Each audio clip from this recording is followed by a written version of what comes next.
Queridos hermanos, hemos escuchado el capítulo 6 del Evangelio de San Mateo, de los versículos del 1 al 6 y del 16 al 18.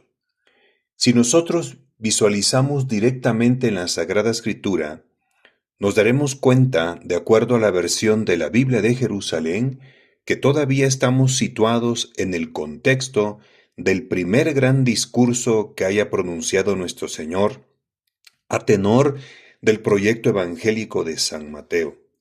Primer discurso que es nombrado tradicionalmente como el Sermón de la Montaña y que si nosotros vamos a la versión de la Biblia de Jerusalén, es reconocido como el discurso evangélico que arranca en el capítulo 5 de San Mateo, versículo 1, y termina hasta el capítulo 8, versículo 1. Prácticamente capítulo 5, 6 y 7 es donde está ubicado el primer discurso evangélico, como hemos dicho, tradicionalmente conocido como el Sermón del Monte o el Sermón de la Montaña. Hoy hemos escuchado tres perícopas breves. La primera, que va del capítulo 6 de San Juan, de los versículos 1 al 4, y que aparece con el título de La limosna en secreto. La segunda, del versículo 5 al 6, la oración en secreto.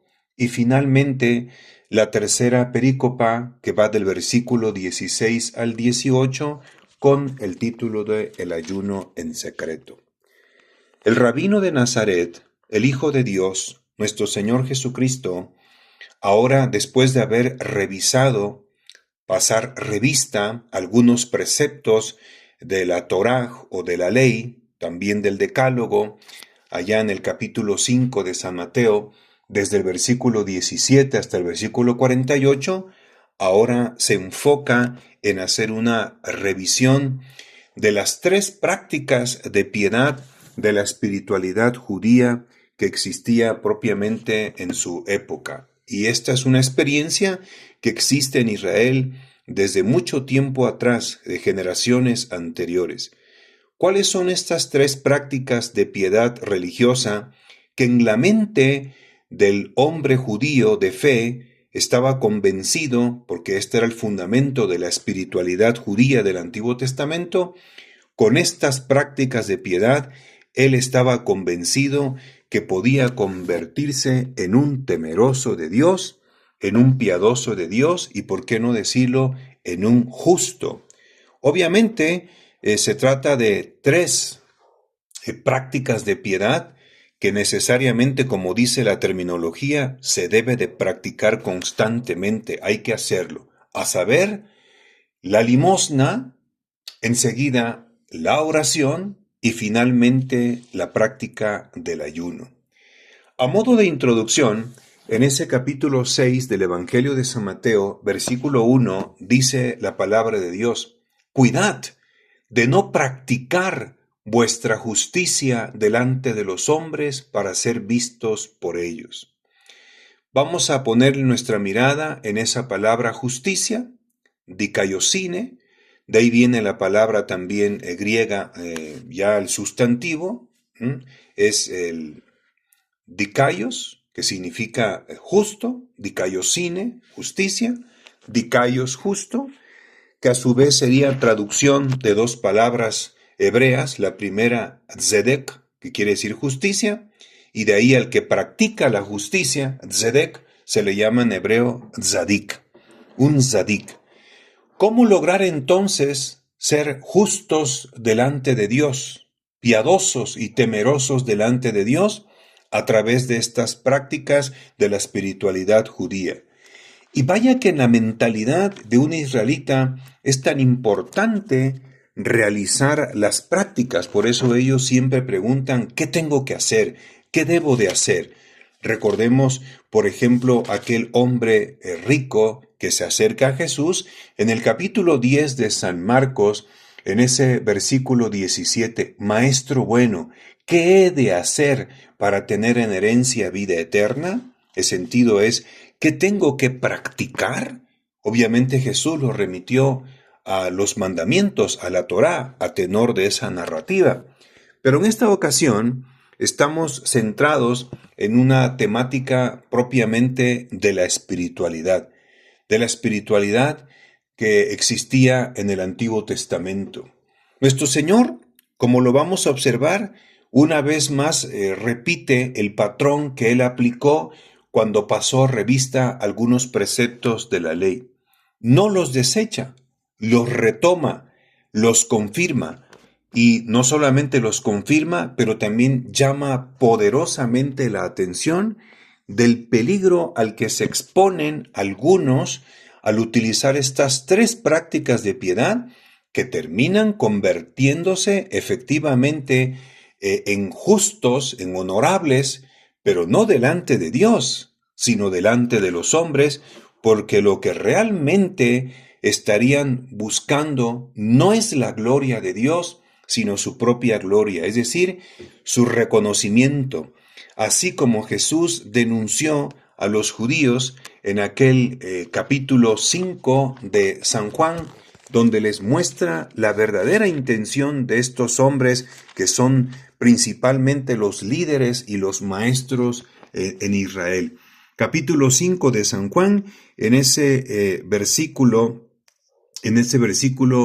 44, dice la palabra de Dios: ¿Cómo podéis creer vosotros que aceptáis gloria unos de otros y no buscáis la gloria que viene del único Dios? Entonces, sí, buscan la justicia, pero ser reconocidos por los hombres en el plano horizontal, en el plano histórico.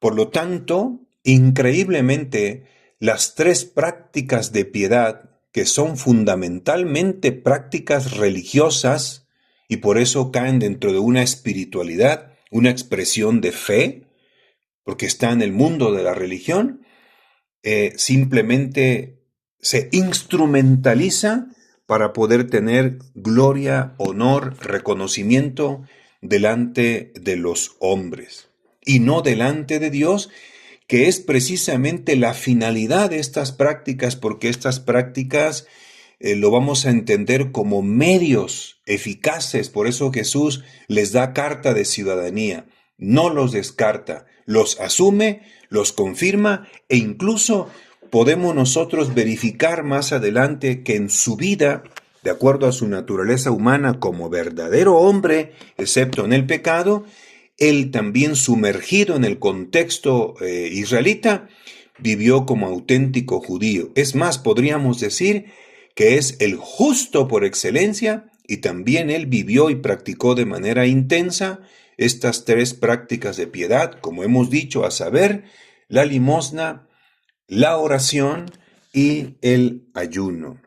Por lo tanto, ya desde la introducción, cuando el Señor va a hacer la revisión de estas tres prácticas de piedad, ya puso en alerta y entonces se habla definitivamente de una crítica.